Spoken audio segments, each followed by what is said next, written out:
From chemical engineer to super successful real estate investor. Welcome to Real Estate Investing Secrets. We're all looking for freedom and the opportunity to live better, more fulfilling lives. But most of us were trained our entire lives to work for someone else and chase their dreams. How can we use real estate investing as a vehicle to achieve financial freedom?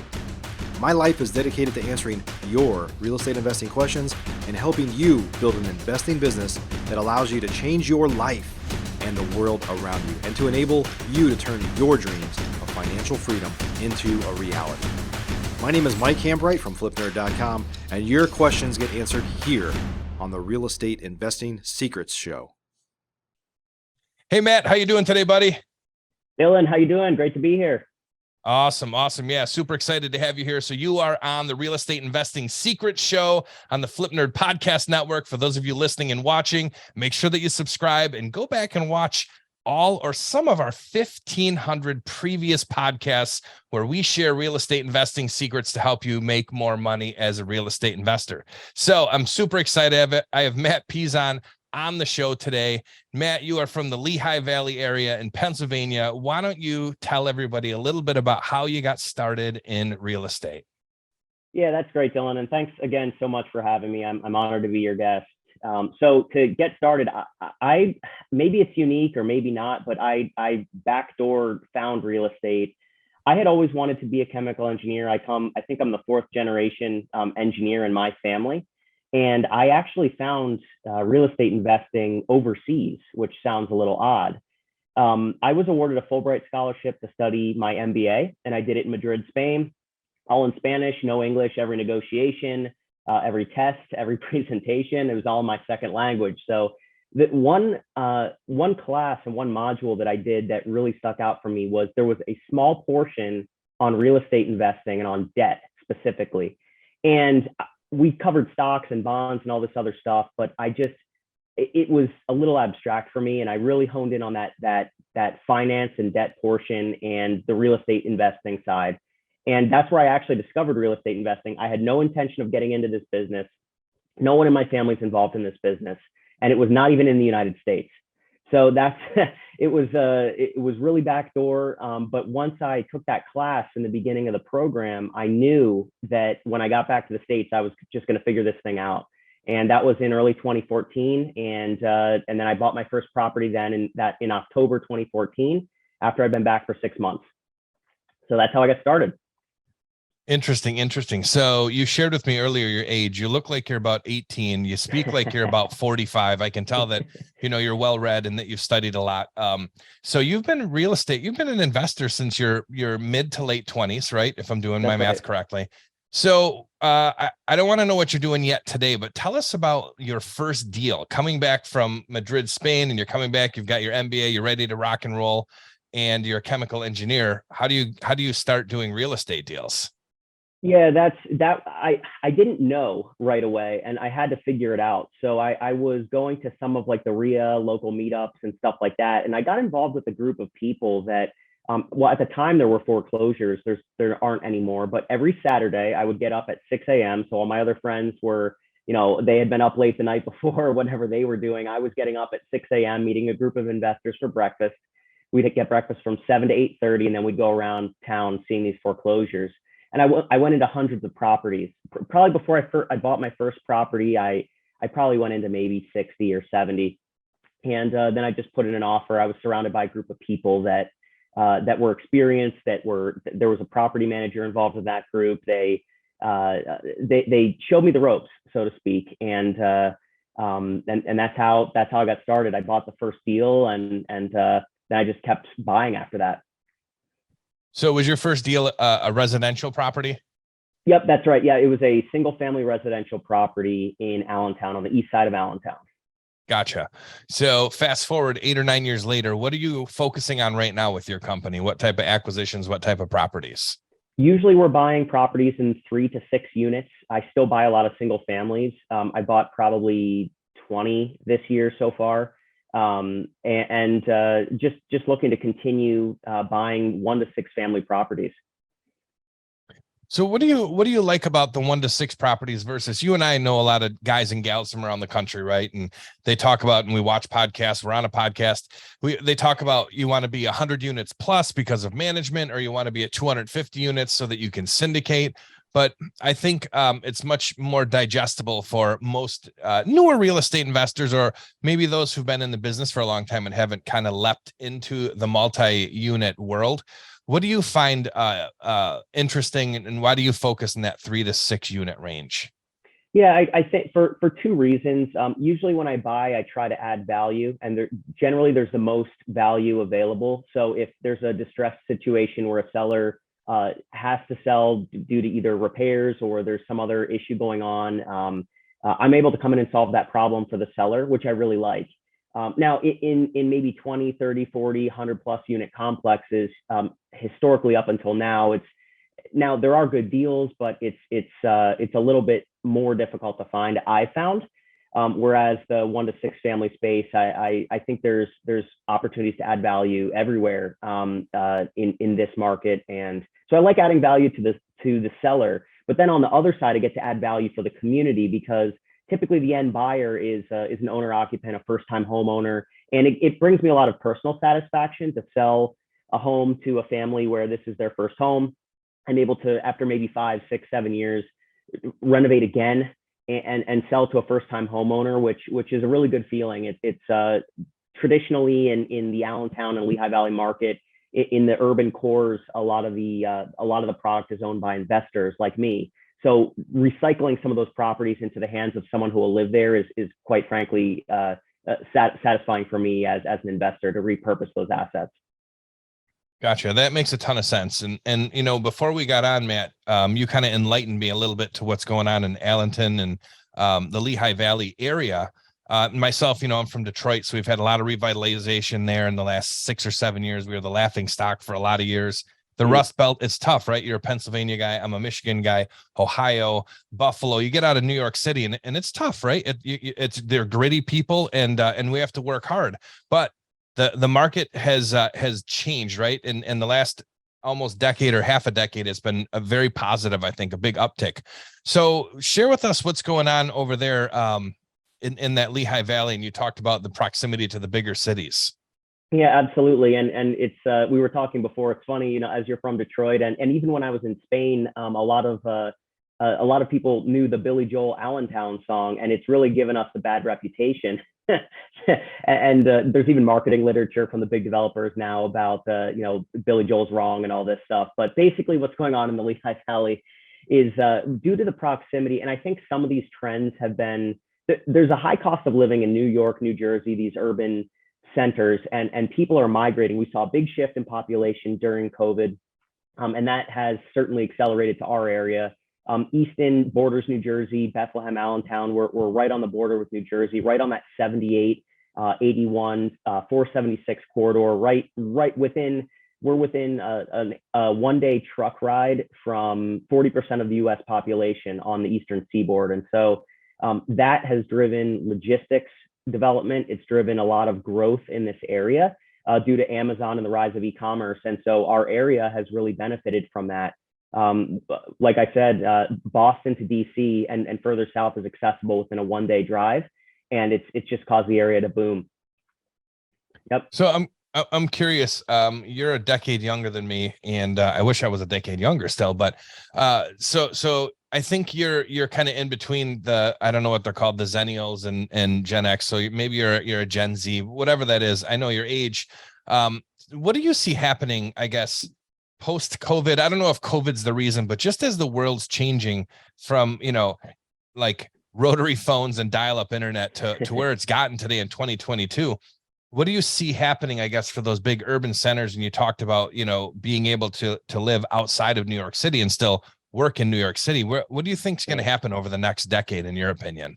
Yeah, that is a part of my thesis. The answer to this question, I believe that with the internet and with improvements in transportation and distribution, and also with inflation, the high cost of living, I believe that people want to be connected to those urban cores, to your Philadelphias, to your New Yorks.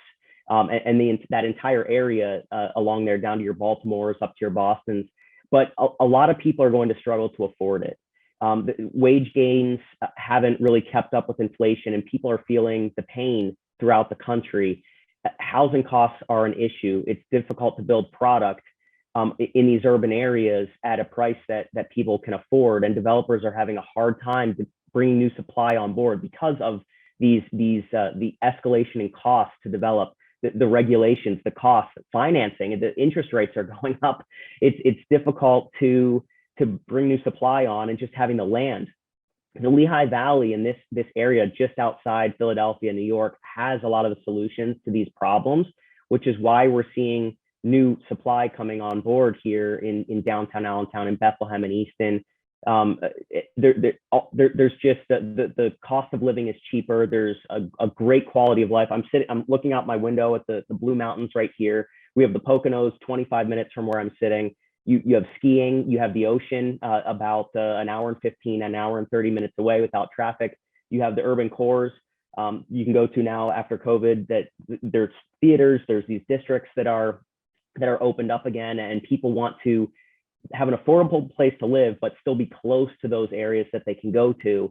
And they can work remotely now because of the internet, and they can get stuff that they need fast because it's here. So for all those reasons, I listed 10, 12 reasons. That's my thesis on this area, and I'm all in.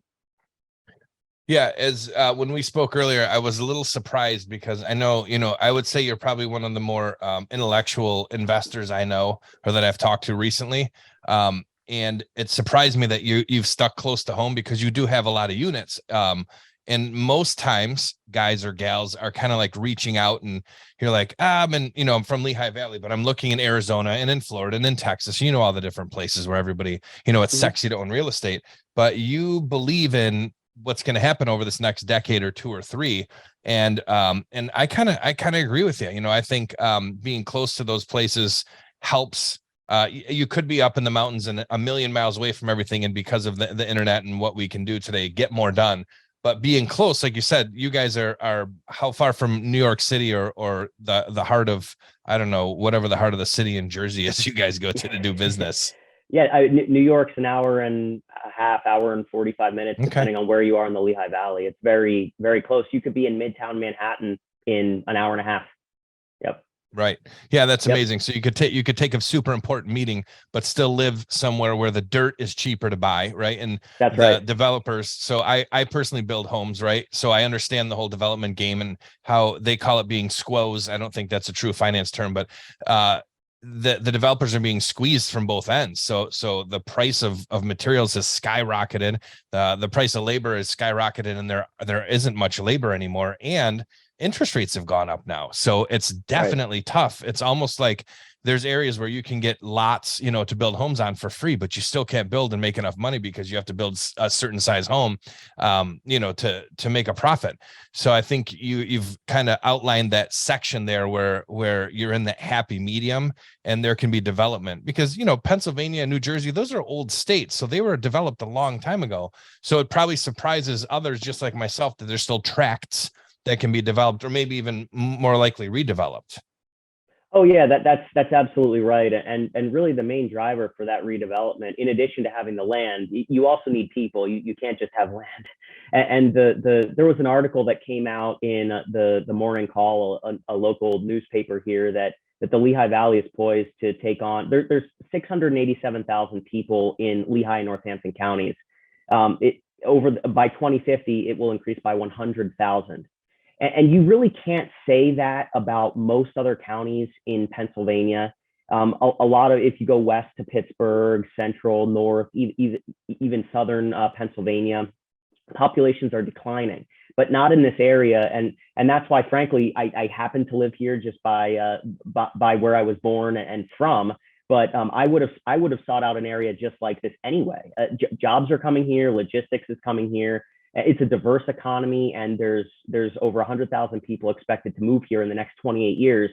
They need housing, and frankly, it's difficult to build housing because there's competition with some of the logistics companies, and it makes the value of the land go up, and there's less area to build both. If it were one or the other, I could understand maybe less competition for that ground, but there's a lot of demand, both residential and industrial. And for all those reasons, I would have been looking for a place like this anyway, but I just happen to live here. So. Yeah, no, it's a very interesting take. I don't speak to many people who, I don't know, just other investors that you and I both know from around the country who have this outlook. So I think we have to drag it back down to normal real estate investing speaking now, because we're going pretty deep there. But I think it's important to get that outlook out there, Matt. But let's go back to real estate investing and getting started. What is your probably number one piece of advice for someone who wants to get started as a real estate investor? Yeah, I would say number one is education. Consume as much as possible in terms of podcasts, this podcast, other podcasts, books. Number two is your network and your team. Really don't go alone, especially in the beginning. Work with trusted individuals, trusted contractors, trusted agents, trusted brokers, trusted lenders, and you can meet them at meetups in different places. And then also your personal financial situation. You need to get a loan to buy generally, especially if you're getting started. So make sure your credit's in order and you have solid income and you really reduce your expenses. Those are my top three things right there.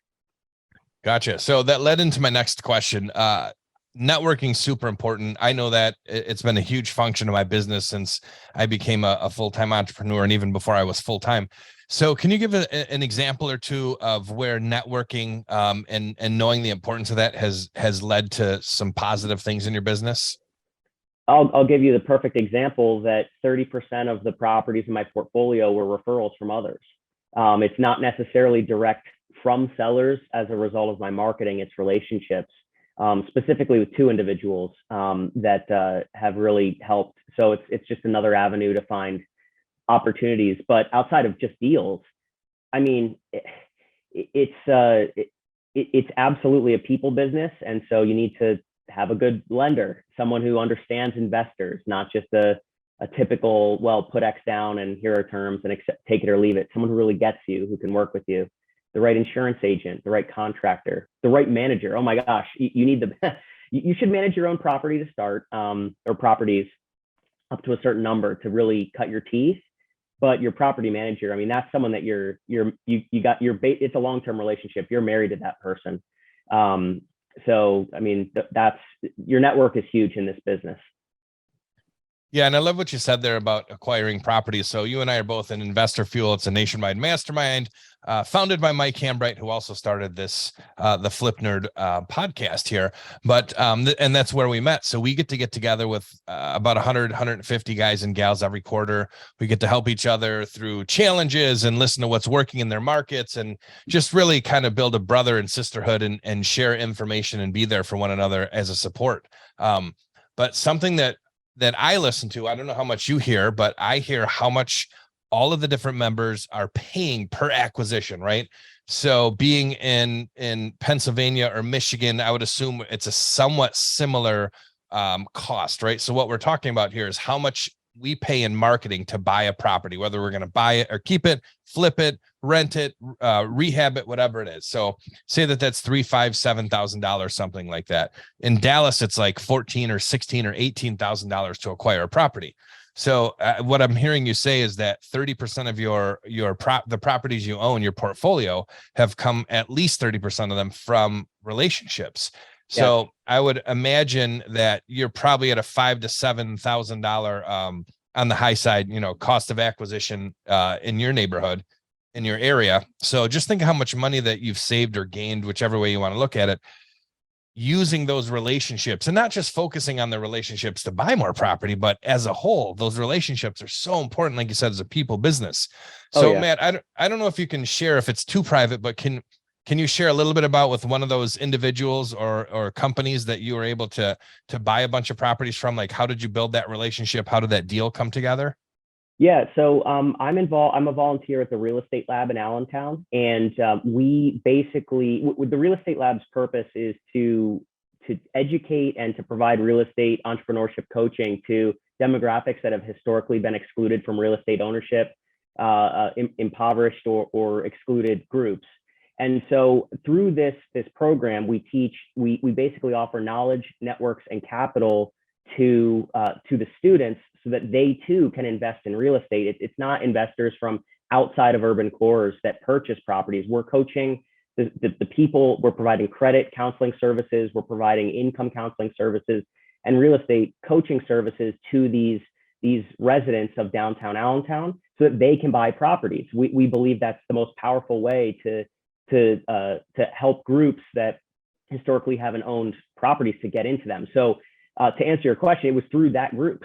I met individuals by donating time, by helping other people, and by freely giving of my knowledge and education that I had amassed over the prior 5 or 6 years. And other people saw what I was doing. They had opportunities that they couldn't close, or that they wanted to, they had too many deals and they just needed someone trusted that could close on a portion of portfolios. And they tapped me on the shoulder because I had been giving away my time for 3 years and I had never asked for anything. I never expected anything. And I was trying to do the right thing. And so that's how really the best way to get referrals is to give first. you can't just meet people, hand out business cards and expect that they'll call you. You really have to give and solve problems for others. Yeah, I have a saying, you almost have to give till it hurts. And I'm definitely guilty of that. Sometimes I've given too much, but I look at it like this: I'm happy in life. So that's really all that matters to me down deep. So what would you say outside of the real estate part? We talked a little earlier about mentoring and the mastermind principle, but mentoring others even outside of real estate, because I think what you do through that organization, I'm sure you're imparting wisdom that isn't just real estate wisdom, right? It covers a lot of different parts of life. So what do you get most being a volunteer? It's the satisfaction that comes with watching someone who couldn't do something before do it now, and something that's so life-changing as buying real estate. That's the reason I do it, because I want to see people succeed, and I want to see people that thought they couldn't do something or were told they couldn't do something knock it out of the park. Yeah, that's super noble. You don't get paid for that, but you get paid in other ways. And sometimes you end up getting a bunch of properties that make sense to you thrown your way. Well, that's what happened. Yeah. And I would have kept doing what I was doing anyway, but that's how the referrals came about. It was just those relationships. Yeah, no, that's great stuff. If you're listening and watching, that you guys take note. I tell new people come to me. I've been running real estate groups for a long time and hanging out with real estate, nerds like us. And the new people who are excited, they always run up to me, after speaking, and they're like, what's the first thing I should do to get started? And I'm like, well, I think you should find an organization that you can give time to. And they're like, well, I want to flip houses. And I'm like, you'll flip houses, but find a cause that makes sense to you or to your family or your beliefs, whatever that is, and give a little bit, because once you do, you're going to have a different perspective. You're going to meet a lot of great people, and you never know what comes out of that. And they look at me funny. And it's like, I'm not going to teach you how to wholesale until you do something good for the world, because I don't offer coaching programs. Right. But I'm serious when I say that, because you just never know what can come out of it. And I think, just my personal belief is there should be a little more of that in the world today. So it's nice to hear that, that you have that same belief. I think it's strong for, yeah, absolutely, Dylan. And if someone is starting out, so in this case, I gave knowledge and experience and connections I freely shared with with these cohorts.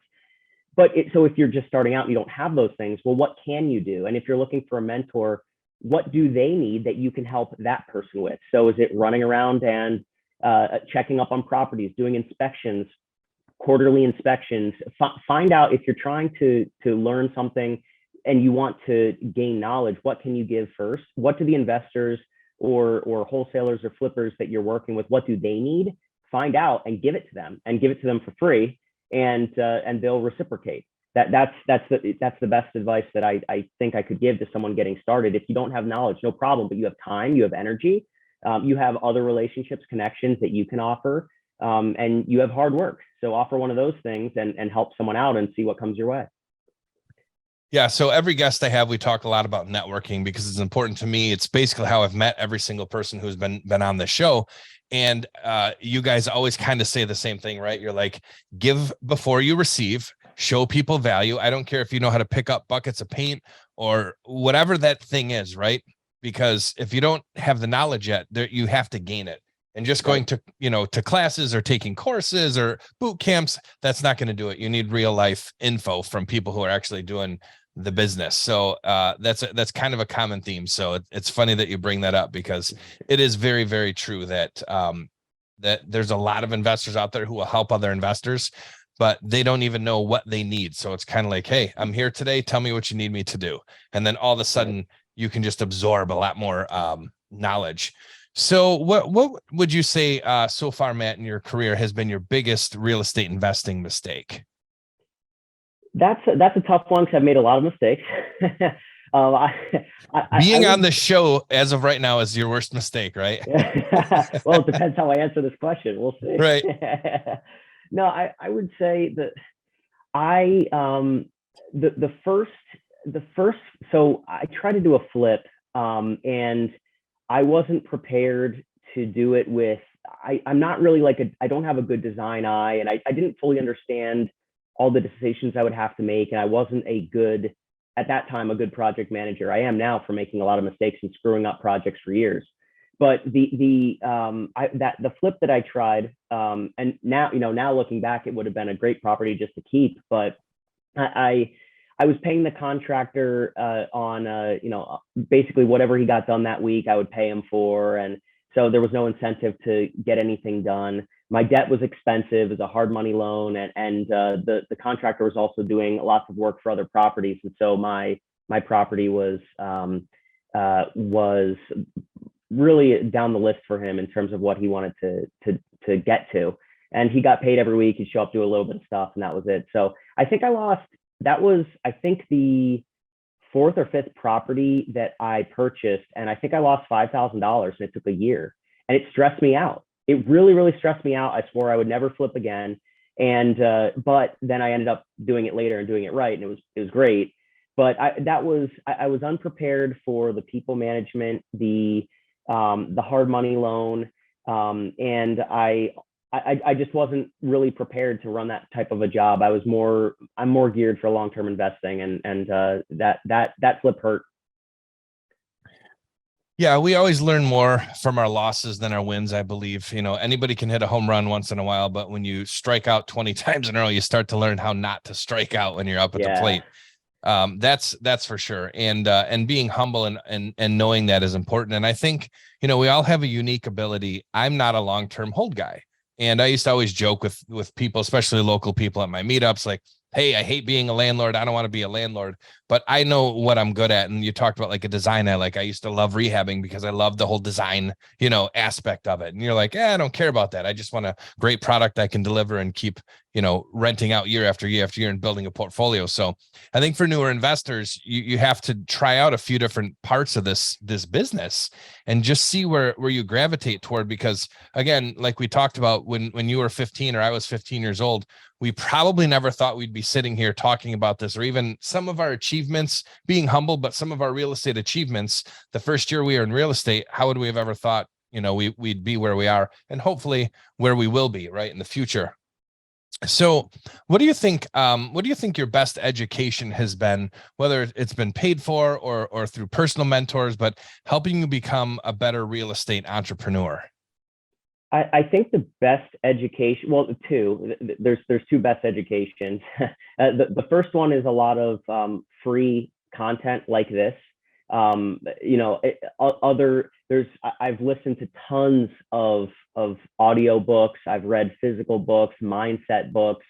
Just there's so much content available, and just being hungry enough to read it and actually do it. I never paid for education in a traditional sense, for like paper and books or seminars or anything. The education that I have paid for is through mistakes, through experience. And so at some point you have to stop educating and you have to start doing, and you will make mistakes. It's okay, but you have to trust. And as long as your first deal or two or three are really solid, that it's not going to wipe you out and take you down, those need to be really good. But after that, as you build some acumen and you build some capital, you can weather more mistakes. But just making mistakes and getting getting into it. Now, the reading and the studying and anything that you do and the audiobooks, podcasts, that's where you make less and less mistakes or fewer mistakes, but you still will make them.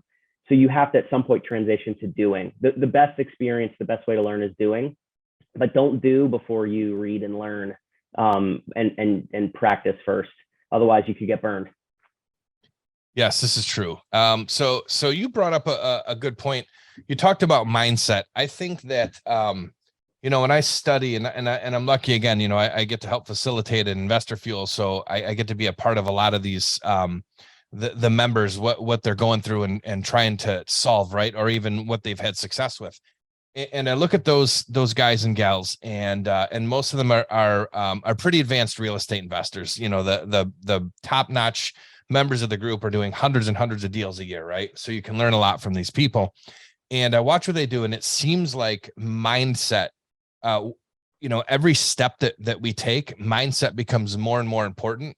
So for you, Matt, like what book number one would you say is your best mindset book, if there is one? And what has mindset shifting and changes meant to you in your success ladder? Yeah, that's man, there's so much to unpack there, but I would say the most important real estate is between your ears. It's not anywhere else. It's how you think. So if that's the most valuable real estate, you really should spend a lot of time working on it and improving it, because everything flows from the mind. So there's a lot of different mindset books that I've read over the years, but I like Think and Grow Rich, Napoleon Hill.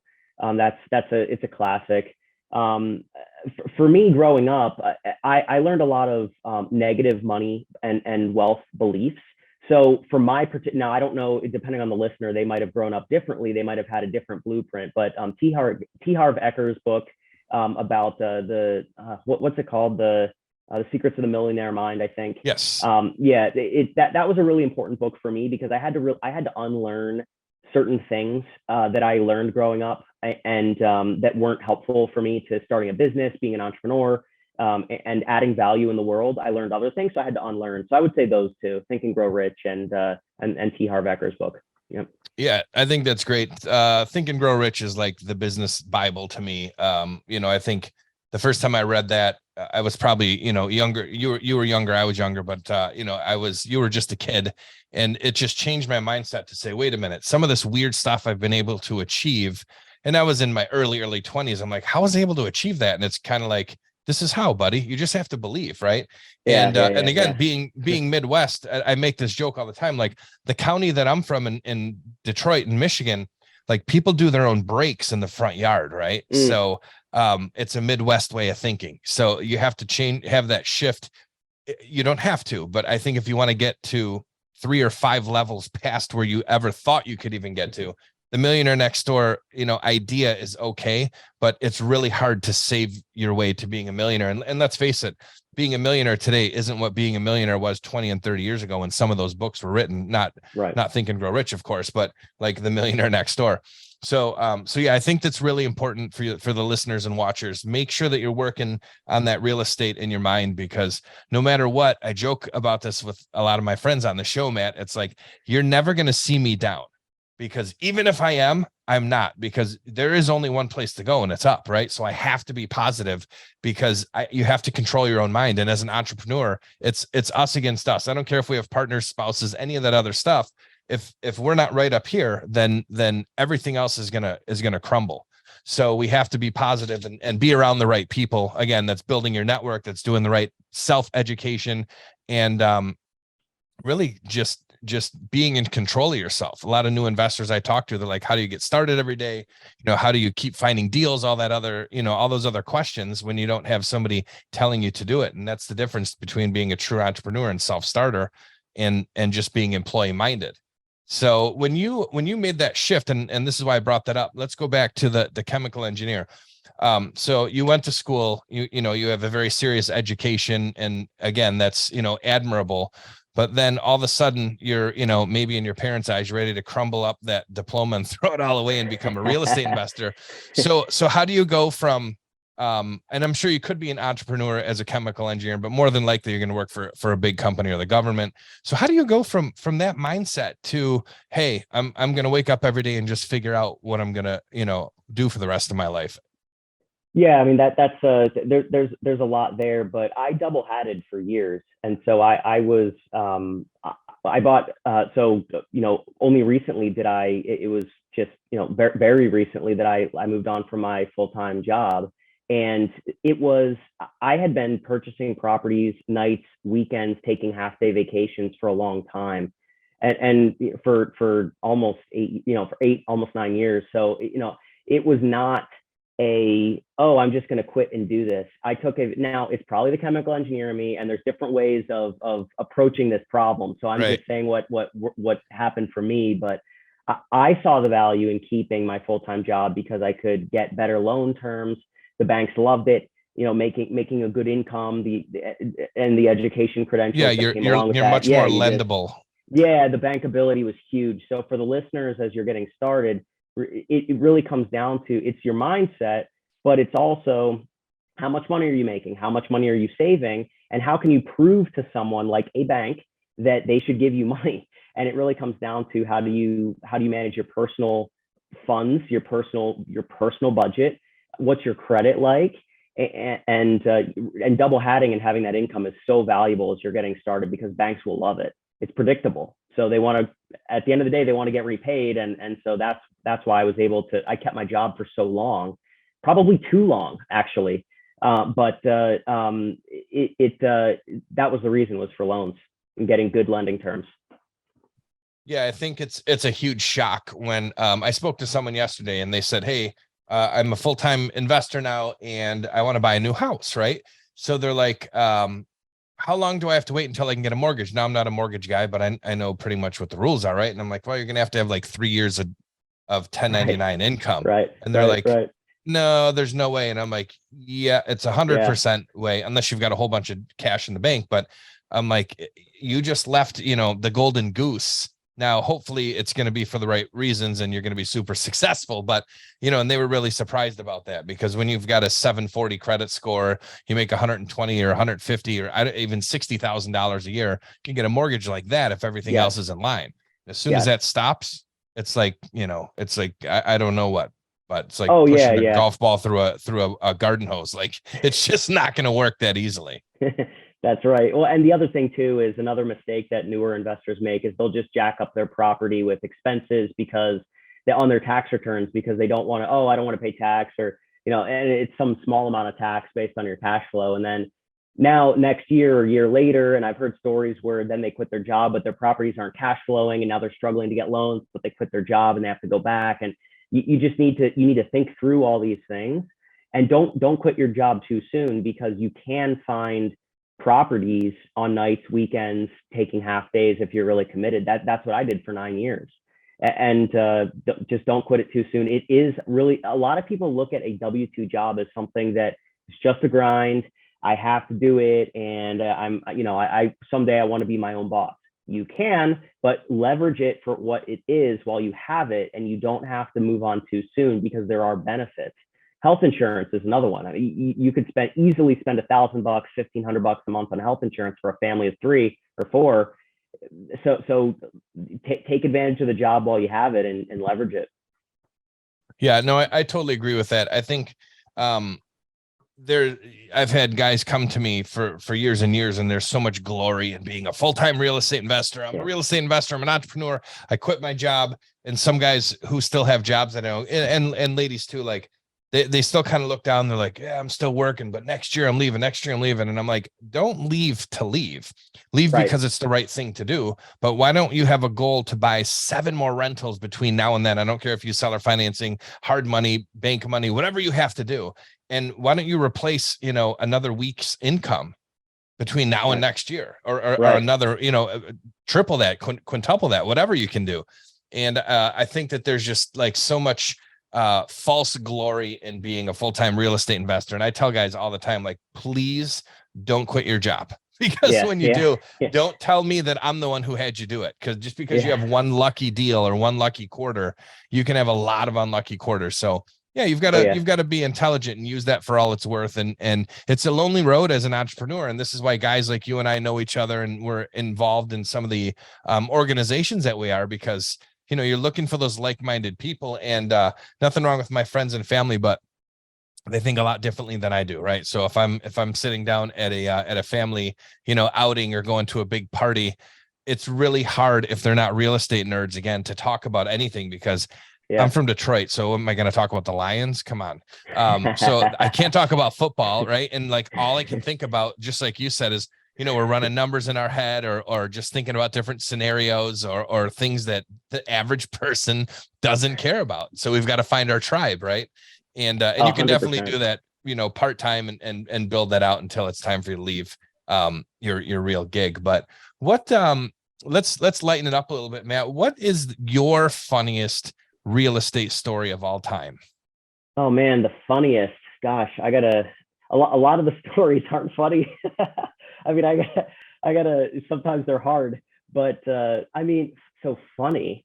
Man, nothing's coming to mind. I mean, I guess just the laughs that I get of the relationship with the people that I surround myself with, and the groups that I'm involved with locally here, and just the camaraderie that I've built. There's not a single moment where I think, oh man, that was just so funny.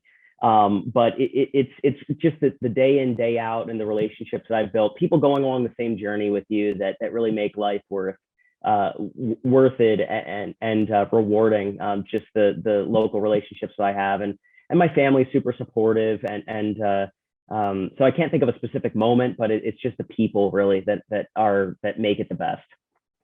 Yeah, when you do leave your job, that's one thing that you'll miss. So I worked with hundreds of guys. I was in a sales position for years, and salespeople are crazy, right? So I was with a bunch of type A, like maniacs, that were much older than me. So they would drink and party. And again, this is like 20 years ago. So people were much more fun, I don't know, or crazier back then. And then when you're gone, there's like, I had coffee with an investor today, and he's like, hey, I got to ask you about somebody. And I was like, ooh, something juicy, because I don't have water cooler talk, right? I don't have any rumors or whatever. So it was about another investor we know, and he just wanted to know, hey, what do you know about what guy's got going on or whatever. But yeah, you do need that camaraderie. And I think having those people with you on your journey definitely is a big part of that. So so you're a member of Investor Fuel, right? Right. What does being in kind of a big mastermind like that, like a high level mastermind, why did you seek one out, and what has it done for you so far in your business? Yeah, that's a good question, because I have a lot of relationships locally, but the investors that I know are doing, they're either in the office space, or they're in large multifamily. And so I wanted to be involved in a group for a lot of best practice sharing, and a lot of the what do you do when type situations for investors, frankly, that are smarter than me, that have been doing this they're doing more deals, they're doing a lot, they're making a bigger impact in their communities. And what are they doing, and how are they doing it, and how are they doing it? And also, the thing that I like to give to the investor fuel community is I'm a buy and hold investor. So that's a little bit of I don't wholesale properties or flip them.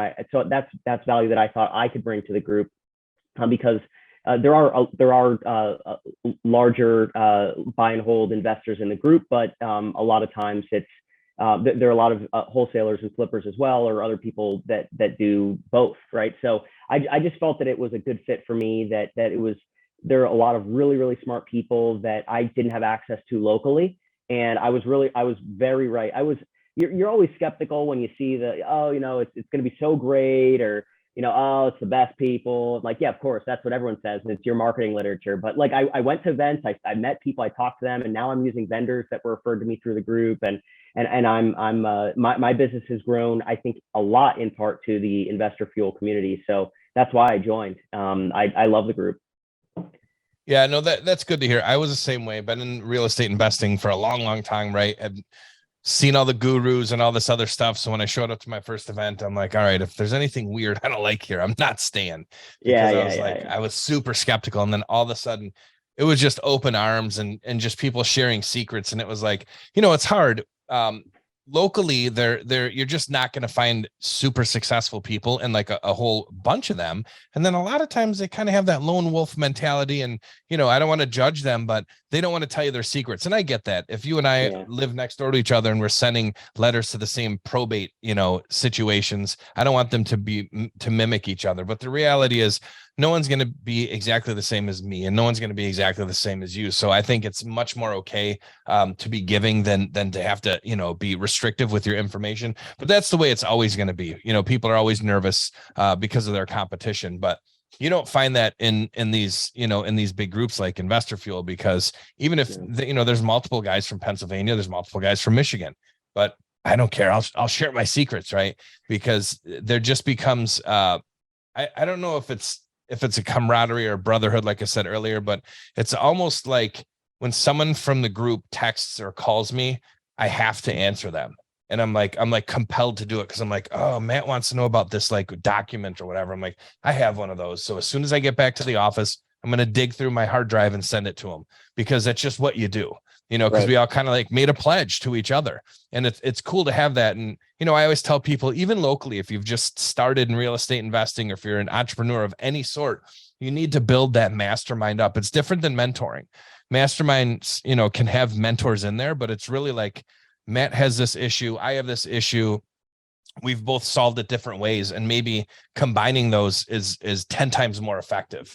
And it's great to have that ability to have people that you at least trust, that they're giving you the best information that they have, and they're not just sending you on a wild goose chase or something like that. So it's definitely super positive. It's great to hear that you say that. And it's meant a lot to my business and my personal and business life myself. So now it's time for you to give your own little commercial, Matt. You focus mostly in that Lehigh Valley area, and I don't want to steal too much of your thunder, but for those who are watching and listening, what are you specifically looking for right now as far as real estate goes that you want to purchase? Sure. So if there's anyone in Lehigh, Northampton, Berks counties that has a property that it needs too many repairs, or it was inherited, or it's behind on payments, please feel free to give me a call. So I guess I can give my number, 484-484-0971. Yeah, and it'll be down below in the notes too. So if Perfect. You guys are listening to this, you can just go to the site and get it. Go ahead. Yeah, but that's fine. Yeah, thank you. So yeah, that's basically what I'm looking to do, is to keep growing. And now it's so many people focus on just, I just want to do more deals. And for me, so I'm from the Lehigh Valley, and I was born here, raised here, and I've seen what can happen when cities aren't doing so well. And so I want to be a part of revitalizing our community. And so this is about, so if anyone has a property that they're looking to sell, I would love to be a part of, and I own properties all over the Lehigh Valley, and I'm your neighbor basically. So I believe that it's a better selling experience when you're working directly with your neighbor, someone who's already invested in your community, who's not trying to profit off of a situation, but improve the community, selling to that person. And so if you have a property to sell, give us a call, go to our website, and I'd love to talk to you. I can talk to you myself. I'll come meet you myself. There you go. You heard it here first, everybody. If you guys have any properties or deals, or want to JV on something in the Lehigh Valley area, then reach out to Matt and his company, because they're top-notch people. And again, he's just a happy real estate guy. So somebody that is definitely someone that you want to connect with. So as we wind down, it's been another episode of Real Estate Investing Secrets on the Flip Nerd Podcast Network. My name is Dylan Tanaka. I'm your favorite real estate entrepreneur from Metro Detroit, and we will see you on the next episode. Thanks for listening to today's show. There are 3 ways I can help you start or grow your real estate investing business. If you're a new investor and just getting started, the Flip Nerd Investor Coaching Program is the most effective program in America. I've been coaching and mentoring new real estate investors for 10 years, and my students have literally purchased thousands and thousands of properties. Many of them started with little to no experience at all. Our program is a paint-by-numbers program where we tell you exactly what to do week by week to make sure that you don't get distracted on your way to results. We show you how to build a real business, not just create another job for yourself. New memberships are limited. You can learn more and apply or schedule a call with me and my team at flipnerd.com/coaching. If you're an experienced investor doing a minimum of 10 deals a year, up to 500 deals a year or more, or have a multi-million-dollar real estate portfolio already, you should check out our powerful Investor Fuel Real Estate Investor Mastermind. Over 100 of the nation's leading real estate investors are members, and it's not uncommon for our members to 2 to 5x their business just from getting around other members at Investor Fuel. At Investor Fuel, each of us are business advisors to one another's businesses, but we don't stop at business. We focus heavily on becoming better people and living fuller lives. If you're looking for fuel for your business or fuel for your life, please check out investorfuel.com. Applications and interviews are required, as most investors are not a fit for our community. Please learn more at investorfuel.com. If you're not ready for coaching or masterminds but eager to start learning more about investing, please join our private Facebook group by visiting flipnerd.com/Facebook. New members get access to free training from us right here at flipnerd.com, and it's a community to safely ask your questions, a great place to get started. Simply go to flipnerd.com/Facebook to request your access today.